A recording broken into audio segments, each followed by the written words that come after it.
When I grew up in Australia, especially in high school, I was constantly bombarded with all these lies about China that were extremely hurtful as a young person. They would talk about how uncivilized Chinese people are, how, disgusting Chinese people are, how China is a wasteland. I would be constantly disturbed by these accusations.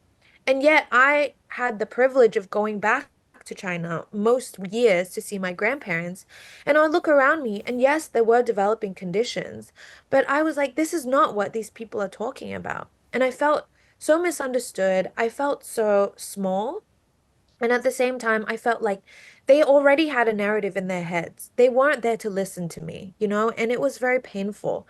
But I am very grateful that I didn't let that stop me and I continued to come to China and now make the decision to be here for the long term. And it's been totally life-changing. I just highly recommend people, no matter who you are, to come see China for yourselves and to dig into real contextual historical learning about China without believing what the West says, because there's definitely an agenda there that is linked to these histories that are usually imperialist and colonialist in the West.